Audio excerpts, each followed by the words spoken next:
नमस्कार। आज हम बात करते हैं कि हम जो जीव जंतु हैं उनको किस तरीके से विभाजित कर सकते हैं, किस तरीके से समझ सकते हैं। तो सबसे पहले हम बात करते हैं कि ये क्राइटेरिया क्या है कि हम इस 5 कैटेगरीज़ जो हम बोलते हैं उसमें हम इनको क्लासिफ़ाई कर सकें। तो एक तरफ आपने एक अ, छोटा-सा बैक्टीरिया देखा होगा, दूसरी तरफ एक बड़ा-सा ब्लू व्हेल भी देखा है। तो यहाँ पर क्या हुआ, साइज़ में बहुत विभिन्नता है। इसी तरीके से एक मच्छर है जिसका जीवन चक्र कुछ दिनों का होता है, दूसरी तरफ एक चीड़ का पेड़ है जिसका जो जीवन चक्र है वो कुछ वर्षों का होगा। तो ये अंतराल कई तरीके पे दिए गए हैं। एरिस्टोटल ने सबसे पहले जब बात की थी तो उसने कहा था कि हम जीव जंतुओं को या तो इस आधार पे विभाजित कर सकते हैं कि वो ज़मीन पे रहते हैं, पानी पे रहते हैं या हवा में रहते हैं। पर बाद में हमने देखा कि कई सारी ऐसी चीज़ें हैं जिनके बेसिस पे आप कॉमन कैरेक्टरिस्टिक्स निकाल के इनको क्लासिफ़ाई कर सकते हो। तो यहाँ पर 5 किंगडम क्लासिफ़िकेशन जो व्हिटेकर के द्वारा दिया गया था, वो सबसे ज़्यादा मान्य माना जाता है और उसमें हमने 5 कैटेगरीज़ की बात की है। मोनेरा, प्रोटिस्टा, फंगाई, प्लांट और एनिमल किंगडम की। अब यहाँ पर जो प्लांट और एनिमल किंगडम है उसका फर्दर सब क्लासिफिकेशन हमने देखा है जो हम आगे की तरफ बात करेंगे। पर ये जो क्लासिफिकेशन है इसमें हमने 3 चीज़ों को फंडामेंटल माना है। पहला तो ये समझना कि या तो वो प्रोकायरॉइट है या यूकायरॉइट है, मतलब उसका सेल स्ट्रक्चर अच्छे से डिफाइंड है या नहीं है। वो सिंगल सेल्ड है या मल्टी सेलुलर है, उसमें एक सेल है या एक से ज़्यादा अणु हैं। और फिर हमने ये बात की कि क्या वो अपना खाना स्वयं बना सकते हैं या वो अपने खाना बनाने में दूसरों के ऊपर आश्रित हैं। तो इस बेसिस पे हमने इस क्राइटेरिया को समझा। जब हम इस प्रोसेस को समझ रहे थे तो हमने देखा कि एक सबसे बड़ा कैटेगरी हमने बनाई जिसमें हमने 5 किंगडम बोल दिए। इस किंगडम के अंदर phylum, division, class, order, genus और फैमिली फर्दर अलग-अलग छोटे-छोटे लेवल पे हमने समझने की कोशिश की। तो अब अगर हम बात करते हैं कि मान लीजिए कि एक भवन का निर्माण हो रहा है, उसमें अगर नीचे बड़े-बड़े पत्थर रखे गए हैं, तो वो ज़्यादा मजबूत और सुदृढ़ होगा क्योंकि ऊपर आप छोटे पत्थर रख सकते हैं। इसी तरीके से इस क्लासिफ़िकेशन को हम समझते हैं। इस क्लासिफ़िकेशन को जब हम आगे समझने की कोशिश करते हैं, तो हम ये देखते हैं कि जो बड़ा हिस्सा है, जिसको हम किंगडम कहते हैं, वो सबसे ज़्यादा वैरायटी के ऑर्गेनिज़म्स को अपने में समावित करता है और जैसे-जैसे हम जीनस और स्पीशीज़ पे जाते हैं, ये क्रम धीरे-धीरे छोटा होता जाता है। तो ये जो क्लासिफ़िकेशन करने का कार्य है, ये कई सारे लेवल्स पे किया जाता है। शुरुआती तौर पे जितने भी ऑर्गेनिज़म्स या जीव-जंतु देखे गए थे, वो प्रिमिटिव थे और उनकी लाइफ़स्टाइल बहुत ही बेसिक थी, उनको समझना बहुत ही आसान था। पर जैसे-जैसे हायर ऑर्डर ऑर्गेनिज़म्स इवॉल्व हुए, धीरे-धीरे कॉम्प्लेक्सिटी बढ़ती गई और जो चीज़ें थीं वो ज़्यादा अ, गहरी और ज़्यादा कॉम्प्लेक्स होती गईं। चार्ल्स डार्विन ने सबसे पहले इवोल्यूशन का आइडिया दिया था अपनी किताब में 1859 में, ओरिजिन ऑफ स्पीशीज़ में। और उसके बाद से हम लगातार डाइवर्सिटी, मेगा डाइवर्सिटी की बात करते हैं। तो अगर हम कर्क रेखा से जो आपका ट्रॉपिक ऑफ कैंसर से ट्रॉपिक ऑफ कैप्रिकॉर्न तक की हम बात करते हैं, तो वो जो क्षेत्र है उसको रीजन ऑफ मेगा डाइवर्सिटी बोला जाता है। इसका मतलब ये है कि जैसे Brazil, Indonesia, India, Ecuador, Peru, ये सारे क्षेत्र हुए, यहाँ पर इतनी विविधताएँ देखी गई हैं जंतुओं में जो कि हमारी कल्पना के परे हैं। ऐसा माना जाता है कि पृथ्वी पे लगभग 10 मिलियन से ज़्यादा अलग-अलग प्रजातियाँ हैं, पर मानव ने अभी तक सिर्फ 1 से 2 मिलियन ही उसमें से डिस्कवर की हैं। तो जब इतनी विविधताएँ हम देखते हैं तो निश्चित तौर पे एक स्ट्रक्चर अगर हमारे पास है क्लासिफ़िकेशन का, तो वो बहुत ही इस चीज़ को आसान बना देता है।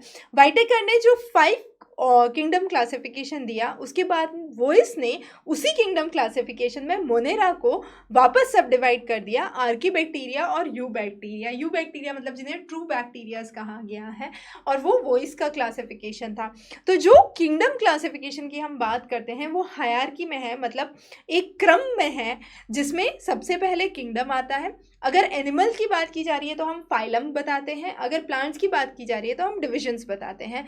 फिर क्लास, ऑर्डर, फैमिली, जीनस और फाइनली स्पीशीज़ आता है और फिर हम बाइनोमियल नोमेनक्लेचर की भी बात करते हैं जिसको हम आगे और डिटेल में समझेंगे। अब ये 5 किंगडम क्लासिफिकेशन बहुत ही आसान है। एक इसका ओवरव्यू समझ लेते हैं, फिर एक-एक एलिमेंट पे हम डिटेल में चर्चा करेंगे।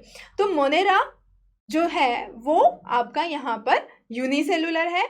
फिर आपका आता है प्रोटिस्टा जो वापस यूनिसेलुलर है। फ़र्क ये है कि जो मोनेरा है वो प्रोकायरॉइट है, जबकि जो प्रोटिस्टा है वो यूकायरॉइट है। मतलब उसमें जो सेल स्ट्रक्चर है वो अच्छे से डिफाइन किया गया है, जबकि मोनेरा में वो अच्छे से डिफाइन नहीं है।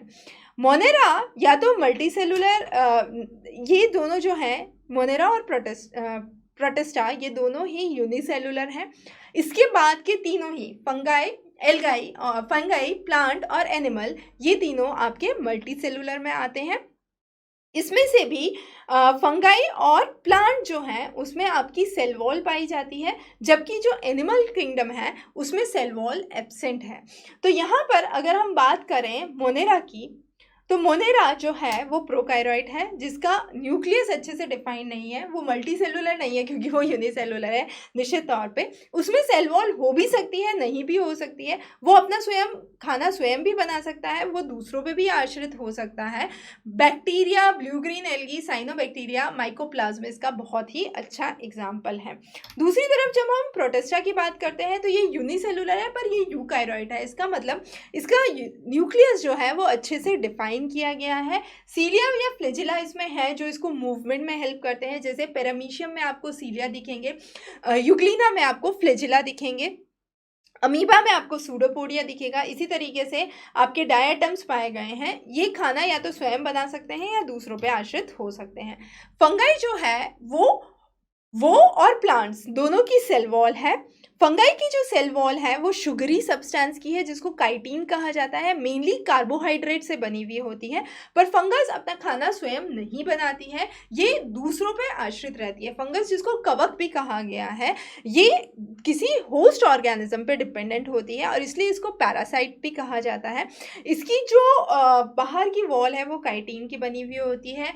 अगर ब्रेड अगर कभी गीली हो गई है या बहुत समय तक पड़ी रही है तो उसके ऊपर आपने हरे हरे छोटे छोटे दाने देखे होंगे, वो कवक की ग्रोथ का प्रतीक है। तो मोल्ड, मशरूम, ईस्ट ये इसके कॉमन एग्जांपल्स हैं। कई बार फंगस और एल्गेई के बीच में आपने डिपेंडेंस देखी होगी, जिसको सिम्बायोसिस कहा जाता है। लाइकेन्स इसका बहुत अच्छा उदाहरण है। और लाइकेन्स जो है वो आपके पोल्यूशन इंडिकेटर या प्रदूषण के इंडिकेटर भी होते हैं। जहाँ पर सल्फर का कंटेंट ज़्यादा है वहाँ आपको लाइकेन्स देखने को नहीं मिलेंगे। तो अगर आपको लाइकेन्स देखना है तो निश्चित तौर पे आपको अमेज़न के घने जंगलों की सैर करनी पड़ेगी। अब हम बात करते हैं प्लांट किंगडम या एनिमल किंगडम। ये दोनों ही मल्टी सेलुलर यूकायरॉइड्स हैं, पर इसमें डिफ्रेंसिएशन के दो मेजर कैरेक्टरिस्टिक्स हैं। पहला कि प्लांट किंगडम के सभी सदस्यों में सेल वॉल देखी जाएगी, एनिमल किंगडम में सेल वॉल नहीं होगी। प्लांट किंगडम के सदस्य अपना खाना स्वयं बना पाएंगे, ये परतंत्र नहीं है, जबकि एनिमल किंगडम के सारे ही सदस्य अपना खाना दूसरों से ग्रहण करेंगे, वो अपना खाना स्वयं नहीं बना पाएंगे। तो ये तो हो गया आपका व्हाइटेकर का 5 किंगडम क्लासिफिकेशन, जो हमने एक बहुत ही संक्षिप्त रूप में यहाँ पर समझने की कोशिश की।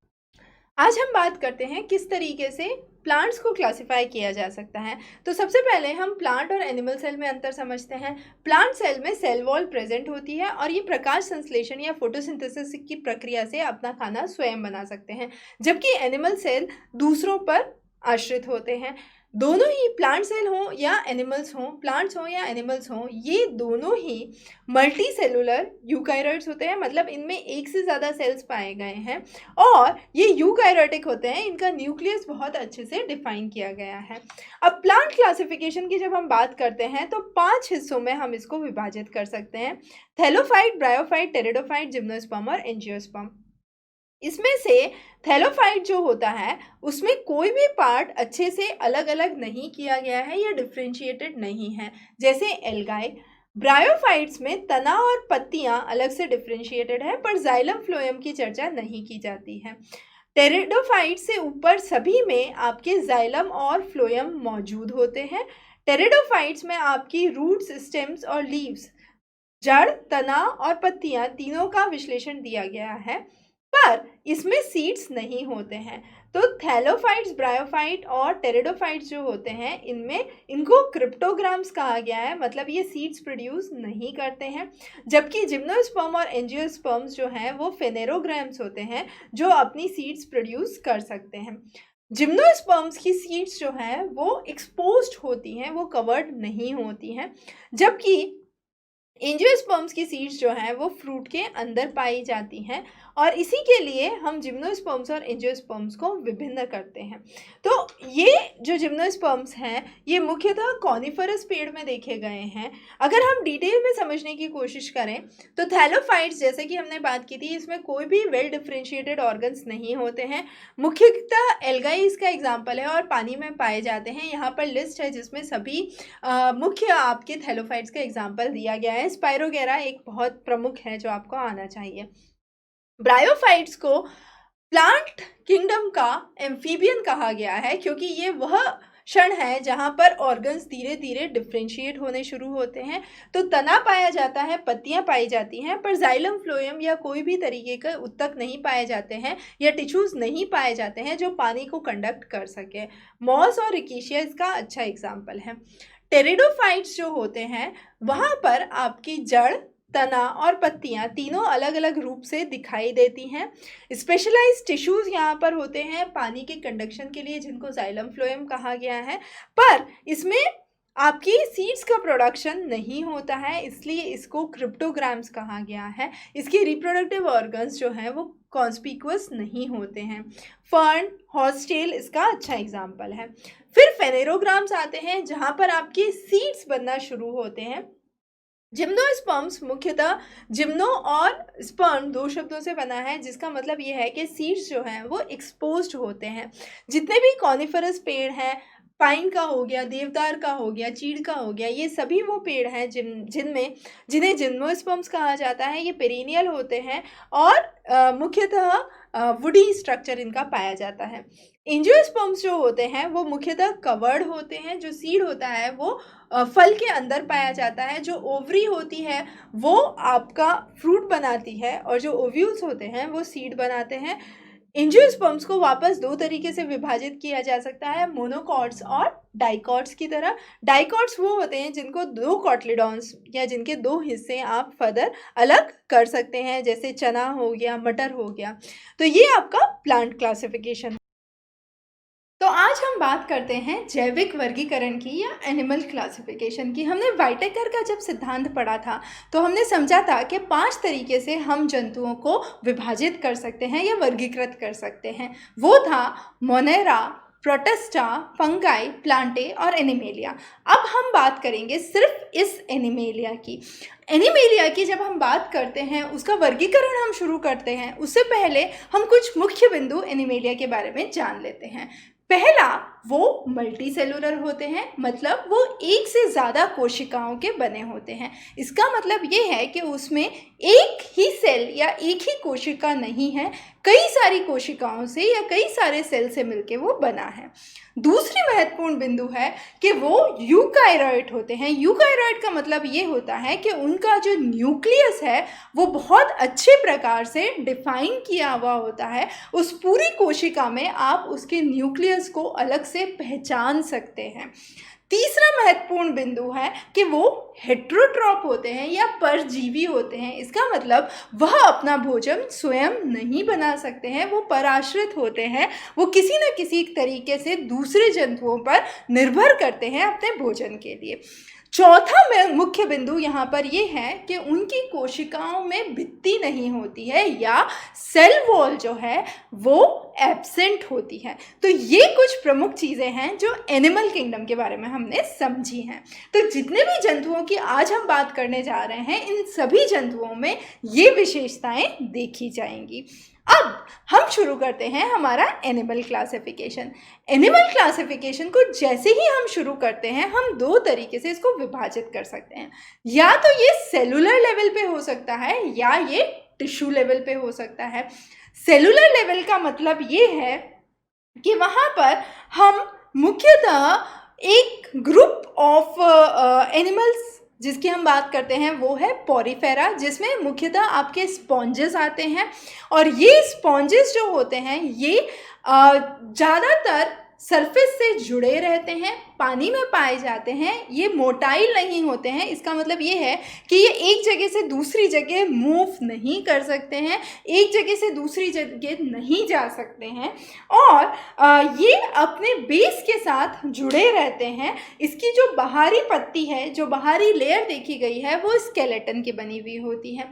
तो यहाँ पर हमने देखा है कि पोरिफेरा जो सेलुलर लेवल ऑफ डिफ्रेंसिएशन यहाँ पर हम कहेंगे, वहाँ पर बहुत ही कम डिफ्रेंसिएशन देखा गया है, और जो कोशिकाएं हैं वो उत्तक में विभाजित नहीं है, मतलब जो सेल्स हैं वो टिश्यूज़ में डिफ्रेंशिएटेड नहीं है, उनका डिवीजन टिश्यूज़ में उतने अच्छे रूप से नहीं हुआ है। तो ये है cellular level of organisation.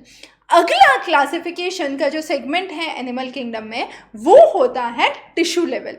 Tissue level मतलब उत्तक। उत्तक का मतलब ये होता है कि जो छोटी छोटी कोशिकाएं हैं वो मिलके कोई एक उत्तक बनाती हैं जो एक स्पेशलाइज्ड कार्य के लिए जाना जाता है। जैसे हम कहेंगे कि बहुत सारे छोटे छोटे सेल्स मिलकर एक टिश्यू बना रहे हैं, वो मसल का टिश्यू हो सकता है, वो हार्ट का टिश्यू हो सकता है, वो किडनी का टिश्यू हो सकता है। तो यहाँ पर उनका एक स्पेशलाइज्ड फंक्शन है, एक स्पेशलाइज्ड कार्य है जिसके लिए वो जाने जा रहे हैं। तो ये एक मुख्य अंतर है सेल और टिश्यू में। तो यहाँ पर हम बात कर रहे हैं, अब जो अगला वर्गीकरण हम देख रहे हैं वो है टिश्यू लेवल ऑफ ऑर्गेनाइजेशन। इस टिश्यू लेवल ऑफ ऑर्गेनाइजेशन में हम 3 तरीके से इसको विभाजित कर सकते हैं। एक, जिसमें कोई भी बॉडी कैविटी नहीं पाई जाती है एपिडर्मिस और गैस्ट्रोडर्मिस के बीच में। दूसरा, वो जिसमें स्यूडोसिलोम, जहाँ पे भी सूडो शब्द आ जाता है इसका मतलब होता है फॉल्स, उनकी बॉडी कैविटी असली नहीं है, ठीक है, ऐसा प्रतीत होता है कि वो बॉडी कैविटी है, तो उसको हम स्यूडोसिलोम कहेंगे। और तीसरा है सिलोमेट, जहाँ पर सही की बॉडी कैविटी देखी गई है। तो ये 3 वर्गीकरण आज हम समझने की कोशिश करेंगे। जो पहला वर्गीकरण हम समझ रहे हैं, जिसमें हम बोलते हैं कि इसमें कोई भी कैविटी नहीं देखी गई है, एपिडर्मिस और गैस्ट्रोडर्मिस जो बाहरी सतह है और जो आंतरिक सतह है उनके बीच में कोई भी कैविटी नहीं देखी गई है, उन क्लासिफिकेशन को हम सबसे पहले स्टडी करते हैं। तो उस क्लासिफिकेशन में हमारे 2 सेगमेंट आते हैं, सीलेंट्रेट और प्लेटीहेल्मिन्थेसिस। सीलेंट्रेट वो होते हैं जो मुख्यतः पानी में रहते हैं। जैसा कि हमने कहा एपिडर्मिस और गैस्ट्रोडर्मिस के बीच में कोई कैविटी नहीं देखी जाएगी, तो ये आपके सीलेंट्रेट और प्लेटीहेल्मिन्थेसिस दोनों पर ही लागू होता है। और इसकी बाहरी सतह और आंतरिक सतह के बीच में कोई वेल डिफ्रेंसिएशन नहीं देखा जाएगा। अगली महत्वपूर्ण चीज़, ये या तो ग्रुप्स में रह सकते हैं, इकट्ठे होके रह सकते हैं, या अकेले रहते हैं। जैसे आपका हाइड्रा हो गया जो मुख्यतः अकेला रहता है, जबकि दूसरी तरफ आपके कोरल रीफ्स हैं जो ग्रुप में रहते हैं। आपको एक कोरल रीफ देखने को नहीं मिलेगा, कोरल रीफ्स हमेशा ग्रुप में पाए जाएंगे। तो सीलेंट्रेट्स दोनों ही तरीके के हो सकते हैं, या तो ये अकेले रह सकते हैं हाइड्रा की तरह, या फिर ये ग्रुप्स में या कॉलोनीज जिसको हम कहते हैं उसमें रह सकते हैं कोरल रीफ्स की तरह। अब इसके अलावा और क्या महत्वपूर्ण एग्जाम्पल है इसके, जेलीफिश, सी एनेमोन इसके कुछ मुख्य एग्जाम्पल्स हैं। दूसरा महत्वपूर्ण क्लासिफिकेशन जो इसी कैटेगरी में आता है, वापस मैं रिपीट कर रही हूँ, हम एनिमल किंगडम में सेलुलर और टिश्यू लेवल की बात किए थे। सेलुलर का एग्जाम्पल पोरिफेरा था, वो हमने समझ लिया। टिश्यू में हमने 3 तरीके से क्लासिफाई किया, एक जिसके बीच में एपिडर्मिस और गैस्ट्रोडर्मिस के बीच में कोई कैविटी नहीं होती, दूसरा जिसमें स्यूडोसिलोम या फॉल्सिलोम पाया गया है, और तीसरा सिलोमेट। तो अभी हम बात कर रहे हैं वो जिनके बीच में एपिडर्मिस और गैस्ट्रोडर्मिस के बीच में कोई कैविटी नहीं पाई जाती है, जिसे हम जिसके 2 एग्जाम्पल्स हैं सीलेंट्रेट और प्लेटीहेल्मिन्थेसिस। तो सीलेंट्रेट हमने समझ लिया, अब हम चलते हैं प्लेटीहेल्मिन्थेसिस। प्लेटीहेल्मिन्थेसिस बहुत ही महत्वपूर्ण है क्योंकि यहाँ से शुरू होती है एक नई कहानी जो आगे के सारे ही एनिमल्स पे लागू होगी, वो है बायलैटरल सिमेट्री। बायलैटरल सिमेट्री का मतलब क्या है कि आप किसी भी चीज़ को 2 हिस्सों में बांटेंगे तो वो जुड़ के एक जैसे दिखेंगे। मतलब मान लीजिए कि एक ह्यूमन बीइंग है, उसको अगर आपने बीच में से काटा वर्टिकली और आप उसको ओवरलैप करेंगे तो वो एक जैसा दिखेगा। तो प्लेटीहेल्मिन्थेसिस के बाद वाले जितने भी कॉम्प्लेक्स जंतु हैं, जितने भी कॉम्प्लेक्स एनिमल्स हम देखेंगे अब, वो सभी के सभी बायलैटरली सिमेट्रिक हैं। हाइड्रा जो अभी हमने पढ़ा था, स्पॉन्जेस, जेलीफिश, ये बायलैटरल सिमेट्रिक नहीं रखते हैं। एक्सेप्शनल केसेस में अगर आप कोई एक जंतु ला के बोल दें कि इसमें है तो वैसा हो सकता है, पर अधिकांश केस में टेक्निकली, साइंटिफिकली या वैज्ञानिक तौर पे हम ये नहीं कह सकते कि ये बायलैटरिकली सिमेट्रिक होते हैं। पर प्लेटीहेल्मिन्थेसिस के बाद वाले सभी जंतु बायलैटरिकली सिमेट्रिक होंगे। इनमें ट्रिप्लोब्लास्टिक कैरेक्टर पाया जाएगा। ट्रिप्लोब्लास्टिक का मतलब क्या है? 3 लेयर्स होंगी, एक्टोडर्म, मीजोडर्म और एंडोडर्म। एक्टो मतलब बाहर, मीजो मतलब मिडल और एंडो मतलब आंतरिक। तो 3 लेयर्स इनकी देखी जाएंगी, एक्टो, मीजो और एंडो। ये तीनों ही लेयर्स बहुत महत्वपूर्ण हैं। ये तीनों ही लेयर्स प्लेटीहेल्मिन्थेसिस के ऊपर वाले सभी जंतुओं में देखी जाएगी। तो अब हम जो बात करेंगे वो हायर ऑर्डर ऑर्गेनिजम्स की हैं। हम धीरे धीरे कम कॉम्प्लेक्स से ज़्यादा कॉम्प्लेक्स ऑर्गेनिजम्स की तरफ जा रहे हैं। इनकी बॉडी डॉर्सोवेंट्रली फ्लैटेंड होती है, मतलब चपटी पाई गई है, जैसे फ्लैटवर्म, नाम से ही समझ में आ रहा है फ्लैट है। इसके अलावा लिवर फ्लूक, प्लेनेरिया इसके अच्छे एग्जाम्पल्स हैं जो हम समझ सकते हैं। अब ये जो प्लेटीहेल्मिन्थेसिस होते हैं, या तो ये फ्री लिविंग होते हैं या फिर ये पैरासाइट की तरह रहते हैं किसी आंतों में, इंटेस्टाइन में, लिवर में। तो ये कुछ प्रमुख कैरेक्टरिस्टिक्स हैं जो हमने प्लेटीहेल्मिन्थेसिस के बारे में पढ़े। जो अगला हम बात करते हैं वो है स्यूडोसीलोम। स्यूडोसीलोम का मतलब होता है फॉल्स कैविटी। इसका मतलब इनकी बॉडी कैविटी असली नहीं है। इसमें निमेटोड एक बहुत अच्छा एग्जांपल है। निमेटोड से हम शुरू करते हैं। निमेटोड की जो खासियत है वो ये है कि वो सिलेंड्रिकल होते हैं, जैसे राउंड वर्म और पिन वर्म का एग्जाम्पल हम देखेंगे। अब जो पुराने कैरेक्टरिस्टिक्स थे, जैसा कि हमने कहा बायलैटरल सिमेट्रिक, ट्रिप्लोब्लास्टिक, वो सभी कैरेक्टरिस्टिक्स इस पे भी लागू होंगे। इसके अलावा इसमें कोई भी रियल ऑर्गन्स नहीं पाए गए हैं। इसके उत्तक वेल डिफ्रेंशिएटेड नहीं है, डिफ्रेंशिएटेड है पर बहुत अच्छे से डिफ्रेंशिएटेड नहीं है, इसलिए उसमें अलग अलग ऑर्गन्स, रियल ऑर्गन्स नहीं पाए गए हैं। इसका अच्छा एग्जाम्पल है राउंड वर्म और पिन वर्म। कई सारे ऑर्गेनिजम्स जो निमेटोड के अंदर आते हैं वो कई सारी बीमारियां करते हैं, जैसे एलिफेंटाइसिस एक बीमारी है जो निमेटोड के द्वारा फैलती है। अगला जो हम बात करते हैं वो है सीलोमेट की। सीलोमेट में ट्रू सीलोम पाया जाता है या ट्रू बॉडी कैविटी पाई जाती है। ये 2 तरीके से हो सकता है, या तो ये एंडोडर्मिक हो सकती है या ये मीजोडर्मिक हो सकती है। मीजोडर्मिक का मतलब होता है कि एक सिंगल सेल ऑफ एम्ब्रियो से उसका निर्माण हुआ है। दूसरी तरफ जो एंडोडर्म होता है उसमें जो पूरी की पूरी कैविटी है वो एंडोडर्म में पिंच हो जाती है, मतलब वो उसके अंदर समा जाती है, ऐसा हम समझ सकते हैं। तो जो वर्टिब्रेट्स और हायर ऑर्डर ऑर्गेनिजम्स हैं वो सब एंडोडर्मिक होते हैं, जबकि 3 प्रमुख क्राइटेरियाज हैं या कैटेगरीज हैं जिनको हम मीजोडर्म में डालते हैं। वो है आपके एनालीड, आर्थ्रोपोडा और मोलस्का। तो सबसे पहले हम एनालीड की बात करते हैं। एनालीड का बहुत अच्छा एग्जाम्पल है केचुआ या अर्थवर्म। लीचेस भी इसका अच्छा एग्जाम्पल है। अब जैसा कि हमने पहले कहा था, ये वापस बायलैटरिकली सिमेट्रिक होते हैं, ट्रिप्लोब्लास्टिक होते हैं, इनकी बॉडी कैविटी ट्रू पाई गई है। यहाँ पर अलग अलग ऑर्गन्स डिफ्रेंशिएट हो सकते हैं। स्यूडोसीलोम में हमने देखा कि असली ऑर्गन्स आप डिफ्रेंशिएट नहीं कर सकते हैं, कोई रियल ऑर्गन्स वहाँ पर प्रेजेंट नहीं होते हैं, और इसमें ऊपर से नीचे तक अलग अलग सेगमेंट्स पाए गए हैं, या अलग अलग सेक्शंस में हम इसको समझ सकते हैं। इसकी बॉडी जो है वो सेगमेंटल होती है। तो ये एनालीड की खासियत पाई गई है। अगला जो हम मुख्य बात करते हैं वो है आर्थ्रोपोडा। आर्थ्रोपोडा की कैरेक्टरिस्टिक है बटरफ्लाई, इंसेक्ट्स, जिसमें हेड, थोरेक्स और एब्डोमेन में आपकी ऑर्गेनिज्म को डिवाइड किया जा सकता है। 3 पेयर ऑफ लेग्स यहाँ पर देखे गए हैं, मतलब कुल 6 पाँव देखे जाएंगे 3 के जोड़े में। इसके अलावा वापस वही कैरेक्टरिस्टिक्स, बायलैटरिकली सिमेट्रिक होते हैं, ट्रिप्लोब्लास्टिक होते हैं। आर्थ्रोपोडा सबसे बड़ा ग्रुप है जो देखा गया है, और इनका जो सर्कुलेटरी सिस्टम है वो ओपन सर्कुलेटरी सिस्टम है। इसका अभिप्राय क्या है? इनकी शरीर में वेन्स और आर्टरीज नहीं पाई जाती हैं, रक्त धमनियाँ नहीं पाई जाती हैं, और जो पूरा का पूरा सिलोम है वो ब्लड से भरा होता है। इनके जो पैर होते हैं वो जॉइंटेड लेग्स की तरह पाए जाते हैं। अगला जो हम यहाँ पर बात करेंगे वो है मोलास्क की। तो मोलास्क बहुत इम्पॉर्टेंट है। अब मोलास्क में हम मुख्यतः क्या देखते हैं, स्नेल्स। स्नेल्स की जब हम बात करते हैं तो वापस वहीं से कहानी चालू होगी। बायलैट्रिकली सिमेट्रिक होंगे, ट्रिप्लोप्लास्टिक होंगे, ट्रू बॉडी कैविटीज़ इसमें पाई जाएगी। इनकी बॉडी में सेगमेंटेशन कम होगा। एनालीड जिसका एग्जांपल केंचुआ था, जैसा कि अगर आपने केंचुए के स्ट्रक्चर को आप देखेंगे वो सेगमेंटेड होता है, पर मोलास्क जो है उससे रिलेटिवली कम सेगमेंटेड पाया गया है। वापस यहाँ पर ओपन सर्कुलेटरी सिस्टम पाया गया है, मतलब कोई आर्टरीज और वेन्स नहीं देखे गए हैं। और कई सारे ऑर्गन्स पाए गए हैं जो कि अपने स्पेशलाइज्ड फंक्शन के लिए नोन है। जैसे पैर पाए गए हैं जो कि मूवमेंट के लिए हैं।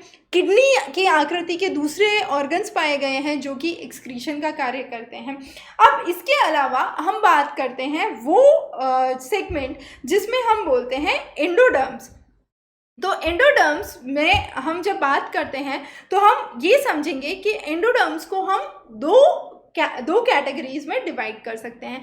पहला वो जिसमें नोटोकॉर्ड प्रेजेंट ही नहीं होती है। अब नोटोकॉर्ड या तो प्रेजेंट नहीं है या प्रेजेंट है। अब प्रेजेंट है तो किस स्टेज में प्रेजेंट है वो भी ज़रूरी है। तो सबसे पहले हम बात करते हैं कि वो जानवर जिनमें नोटोकॉर्ड है ही नहीं, जैसे इकाइनोडर्मेटा। तो इकाइनोडर्मेटा की जो शरीर है वो तीखे नुकीले स्ट्रक्चर्स से बना हुआ होता है। वापस बायलैट्रिकली सिमेट्रिक है, ट्रिप्लोप्लास्टिक है। यहाँ पर जितने भी हायर ऑर्डर ऑर्गेनिजम्स हमने मीजोडर्म के बाद देखे उन सभी में ट्रू बॉडी कैविटी पाई जाएगी। तो यहाँ पर भी बॉडी कैविटी ट्रू फॉर्म में पाई गई है। इसकी बॉडी जो है इकाइनोडर्मेटा की वो mainly water driven tube system वहाँ पर पाया गया है, और जो बाहर की सतह है वो कैल्शियम कार्बोनेट की बनी हुई है। सी अर्चिन, सी स्टार इसका कुछ अच्छा एग्जाम्पल हम बताते हैं। अब जो अगली महत्वपूर्ण चीज़ हम बात करते हैं वो है, यहाँ तो था नोटोकॉर्ड एब्सेंट है। दूसरी महत्वपूर्ण चीज़ है जिसमें नोटोकॉर्ड प्रेजेंट है। अब प्रेजेंट है तो किस स्टेज में है? एक ऐसे जानवर होते हैं जिसमें सिर्फ रुडिमेंट्री स्टेज या लार्वल स्टेज में नोटोकॉर्ड होती है, बाद में नहीं होती है। इनको प्रोटोकॉर्डेट्स कहा जाता है।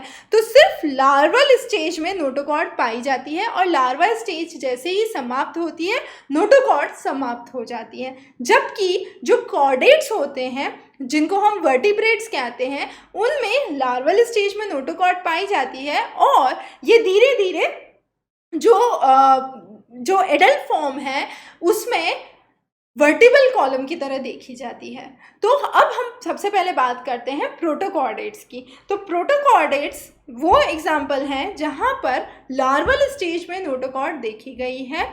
हर्डमेनिया एम्फियोक्सिस इसका अच्छा एग्जाम्पल है, जहाँ पर सिर्फ लार्वा के स्टेज में, मैं वापस रिपीट कर रही हूँ, बहुत इंपॉर्टेंट है, सिर्फ लार्वा के स्टेज में आपकी नोटोकॉर्ड देखी जाती है। इसको प्रोटोकॉर्डेट्स कहा जाता है। तो इसमें एक लंबी सी रॉड जैसा स्ट्रक्चर पाया जाता है जो कि उनको सपोर्ट सिस्टम प्रोवाइड करता है। वो पूरी लाइफ प्रेजेंट नहीं होता है, सिर्फ जब तक वो लार्वा स्टेज में होते हैं, जब तक वो छोटे जंतु के रूप में होते हैं, तब तक उसमें पाया जाता है। जब वो अपने आप को संभाल सकते हैं तब धीरे धीरे वो नोटोकॉर्ड चली जाती है। वापस रिपीट करती हूँ, हर्डमेनिया एम्फियोक्सिस इसका अच्छा एग्जाम्पल है।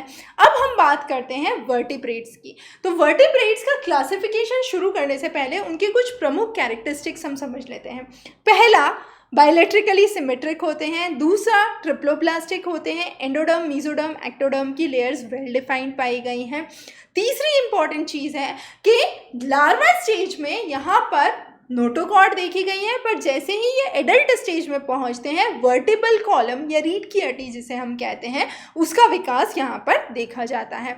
तीसरी महत्वपूर्ण चीज़ जो यहाँ पर देखी गई है उसमें है कि डॉर्सल नर्व कॉर्ड यहाँ पे पाई गई है और पेयर्ड गिल पाउचेस पाए गए हैं। बहुत सारे फीचर्स हम वर्टिब्रेट के अलग अलग जानवरों में अलग अलग रूप से समझते हैं, पर मुख्यतः ये सभी के सभी जानवर सीलोमेट होते हैं, मतलब इनमें ट्रू बॉडी कैविटीज़ पाई गई हैं। अब हम बात करते हैं एक एक करके सभी जानवरों की जो वर्टिब्रेट के क्लासिफिकेशन में आते हैं। तो वर्टिब्रेट के क्लासिफिकेशन में आने वाले जानवरों में हम सबसे पहले बात करते हैं 6 कैटेगरीज की। साइक्लोस्टोमेटा, फिशेस या मत्स्य मछलियाँ, फिर हम बात करते हैं एम्फीबियंस जिसका अच्छा एग्जाम्पल मेंढक है, फिर हम बात करेंगे बर्ड्स और रेप्टाइल्स, बर्ड्स और मैमल्स। तो सबसे पहले हम साइक्लोस्टोमेटा की बात करते हैं। साइक्लोस्टोमेटा जॉलेस होते हैं, उनमें जबड़ा नहीं पाया जाता है, वो एक इलोंगेटेड ईल लाइक स्ट्रक्चर होते हैं, उनका मुंह जो है सर्कुलर होता है और एक स्लाइमी सब्सटेंस, चिकना पदार्थ उनकी पूरी स्किन की सतह पर देखा गया है। लैम्प्रे हैगफिश इसका बहुत अच्छा एग्जाम्पल है। अगली महत्वपूर्ण कैटेगरी जिस पे हम बढ़ेंगे वो है पिसेस। पिसेस या मछलियाँ या मत्स्य जिसको हम बोलते हैं, ये पानी में रहते हैं, गिल्स पाए जाते हैं ब्रीदिंग के लिए, बॉडी स्ट्रीमलाइंड होती है, ये कोल्ड ब्लडेड होते हैं। अब कोल्ड ब्लडेड वार्म ब्लडेड क्या है, बहुत ही महत्वपूर्ण चीज़ है। वार्म ब्लडेड वो होते हैं जो अपने शरीर का तापमान अपने आसपास के तापमान के हिसाब से एडजस्ट नहीं कर सकते, जैसे हम इंसान, कुछ पक्षी। बहुत अच्छा एग्जाम्पल है माइग्रेटरी बर्ड्स। अब माइग्रेटरी बर्ड्स माइग्रेट क्यों करती हैं, बहुत सीधी सी बात है, अगर वो अपना तापमान सर्दियों के हिसाब से गर्मियों के हिसाब से बदल सकती तो उनको ज़रूरत ही नहीं होती एक जगह से दूसरी जगह जाने की। तो आर्कटिक टर्न आर्कटिक से उड़ के दूसरे देशों में, दूसरे राज्यों में क्यों आती है, उसका सीधा सा जवाब ये है कि वो वार्म ब्लडेड होते हैं। वो अपने बॉडी टेम्परेचर को अपने सराउंडिंग के हिसाब से, अपने आसपास के टेम्परेचर के हिसाब से एडजस्ट नहीं कर सकते, बदल नहीं सकते।